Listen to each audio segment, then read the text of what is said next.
நித்யானந்தம் இங்க கடவுளின் அவதாரம் அப்படின்னு சொல்றாரு. கடவுள் சொல்லித்தான் டிமானிட்டைசேஷன், அக்னிபத் திட்டம், எல்லா திட்டங்களையும் கொண்டு வந்தாரா அப்படின்னு ராகுல் காந்தி கேள்வி எழுப்புறாரு. அது சரியா?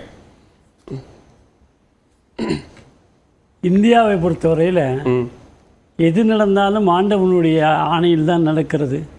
Man can only propose disposal is at his hand என்று சொல்வார்கள். நாம் முன்மொழியத்தான் முடியும், வழிமொழிவதும் வழிகாட்டுவதும் ஆண்டவன் தான் என்ற நம்பிக்கை ஆழமாக இருக்கின்ற நாடு. போகிற போக்கில் எல்லாருமே சொல்லிட்டு போகிற விஷயந்தான் அவரும் பேசியிருக்காரு. நானும் அப்படி தான் பேசுவேன். கடவுள் என்னை இப்படி விரும்பி இருக்கிறார், நான் வந்துக்கிட்டு இருக்கிறேன். அரசியல் கட்சியில் இருக்க வேண்டாம்னாரு இல்லை. ஆக என்னுடைய வாழ்க்கையில் பல திருப்பங்கள் வந்திருக்கிறதுக்கு காரணம் நான் விரும்பி அல்ல, அது இப்படித்தான் நடக்க வேண்டும் என்று கடவுள் நிர்ணயிக்கிறார். அப்படி இருக்கிறோம். இதை நம்ம புரிஞ்சுக்கணும். ஒரு பெரிய விஷயம் இன்றைக்கி ஒரு வெளிச்சம் கிடச்சிருக்கு. என்னென்னா, நம்முடைய ஐயா ரவீந்திரநாத் சொன்ன மாதிரி பெரும்பான்மை இல்லாமல் ஆட்சி ஒரு நாளிலும் இருக்க முடியாது. அவருடைய கூட்டணி, இந்திய கூட்டணியில் உள்ளவங்களுக்கெல்லாம் அந்த பாடத்தை கொஞ்சம் எடுங்க. இது நாள் வரையிலே இது சிறுபான்மை எதனால் அந்த பாடத்தை நடத்தணும் சொல்றேன்.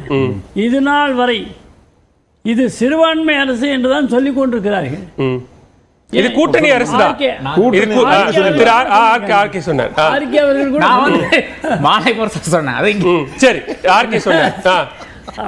அவர்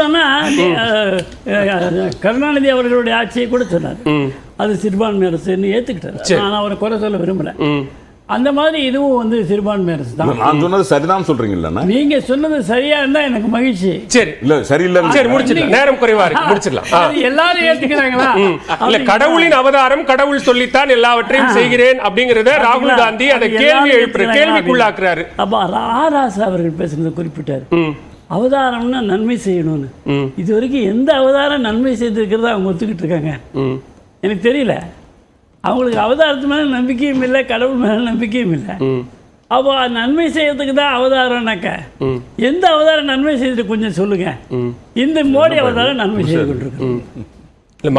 மக்கள் தலைவராக, பிரதமராக ஒருத்தர் இருக்கிறாரு, அவர் கடவுளின் அவதாரம்னு சொல்றாரு, அவர் நன்மை செய்யணும்னு கேட்கிறாங்க எதிர்கட்சிகள் கோரிக்கை. அவதாரங்களே நன்மை செய்வதற்காக என்ன ராஜா பேசினாருன்னு சொன்னாரு. சரி, இல்ல நான் சொன்னது, நான் சொன்ன வார்த்தை அண்ணன் பேசினதை நான் தெளிவா சொல்லிடுறேன். அவர் தன்னை அவதாரம் என்று பிரகடனப்படுத்திக் கொள்ளுகிறார்.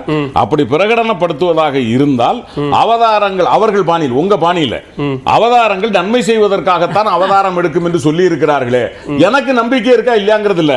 நீங்க சொல்ற கான்செப்ட், அதனுடைய இலக்கணம் என்ன இன்னும் தெளிவா சொன்னா, அந்த அவதாரத்திற்கான அல்காரிதத்தின் படி நீங்கள் நடந்து கொள்ளவில்லை. அப்படி பேசினாலும் நீங்க கொஞ்ச நேரம் முன்னாடி பேச சொன்னேன், உண்மைதான். இப்பமா தான் சொல்றேன், அதான் நான் சொல்லிட்டேன். அதுக்கப்புறம் எம்எஸ்பி பத்தி பேசியிருக்காரு ராகுல் காந்தி.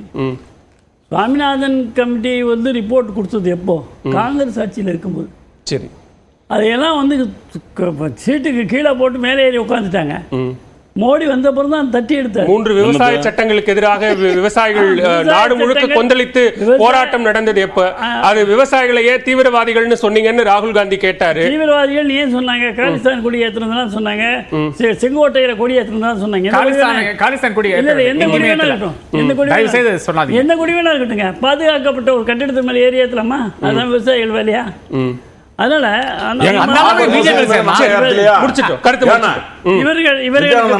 இவர்களுக்கு பின்னால யார் இருக்காங்கன்னு தெரிஞ்சுக்கணும்.